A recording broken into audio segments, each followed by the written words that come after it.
Can you share any interesting or funny stories, I guess, along the way, something to um, I guess complete this Yeah. podcast, but What do I got?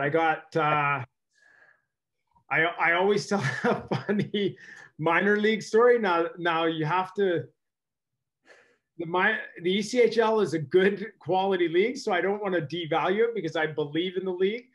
But my that year that in 0809, so it was a while ago. Things have gotten a lot better, I can promise you. But I'll never forget Jared Bednar. So he was our coach. Where this is where you bus around, sleeper bus.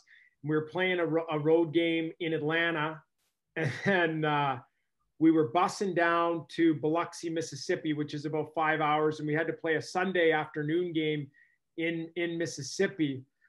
So we bus from Atlanta, 5 hours. So we're looking at getting in like three in the morning. Then we got to play that afternoon, which is difficult enough. But I never forget.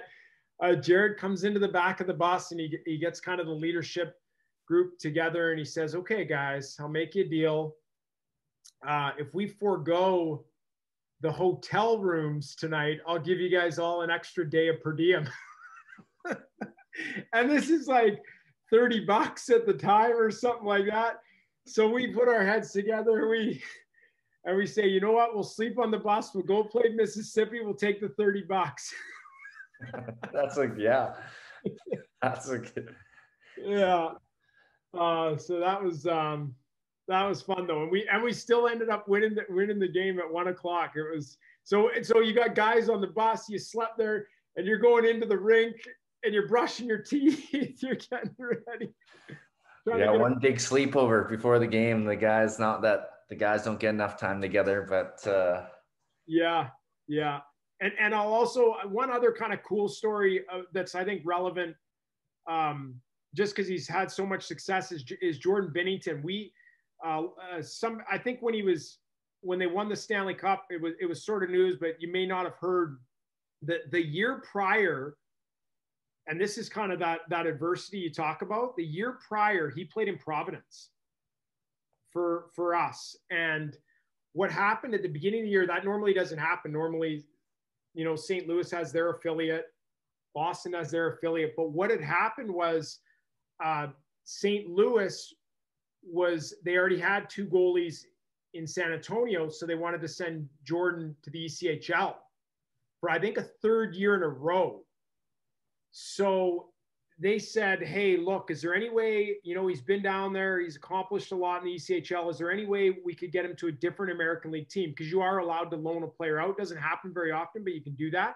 So they checked around, and I think Boston, I can't remember exactly, but had an injury. So we had an opening, on our roster. So Jordan Binnington comes all the way out to Providence in his whole St. Louis blues, doesn't really go well with the Bruins colors, and had to play, was our quote unquote backup to, Boston's prospect, Zane McIntyre.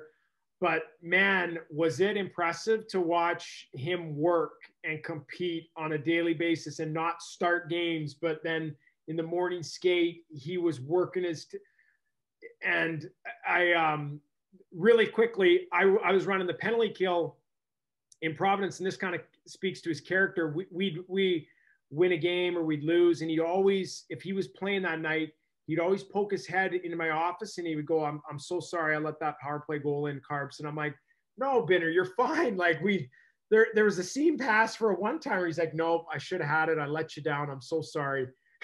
And it was, so, and then the next year, obviously, he's winning the Stanley Cup with St. Louis. And that, I think is pretty cool for that kind of adversity component. And what do you do when you get maybe dealt a bad hand or you don't agree with it? Do you, do you take that in a way and channel it? And now you're focused on what your end goal is. Right. And so to add to that, this is what I've heard, I feel like through the media, I don't know, social media, but didn't Jordan Binnington tell Marty Brodeur that he wasn't going to go down to the East Coast? I don't know which year that was.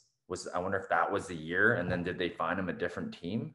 Yes, I think that was. I haven't heard that specifically with Brodeur, but that they yes, he did not want to go down to the ECHL, and you know, fair argument. He'd already been down there, but there was just a bit of a log jam in the American League and St. Louis's system. But yeah, Actually, so where I got that from, I get a little shout out. I got that from, I think, the Spit and Chicklets. I don't listen to many of those podcasts, but I do remember them quoting it. I think in Instagram that he told a Hall of Famer that he wasn't going to the East Coast, the kind of thing. So I think that's where I got it from. that's cool. If I remember correct. Yeah. Well, thank you very much for taking the time to come on and talk to all the players, parents, and coaches and educate them through your experience.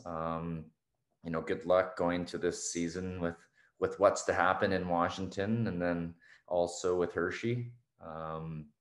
And yeah, of course, great to reconnect. I guess since basically playing for you in Charleston, South Carolina, for all those that don't know that, I guess, city, it's unbelievable there. And Carbs put together a great team.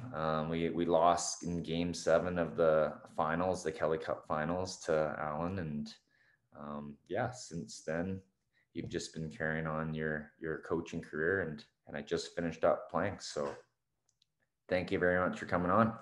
Thank you for having me on, Brandon. Appreciate it.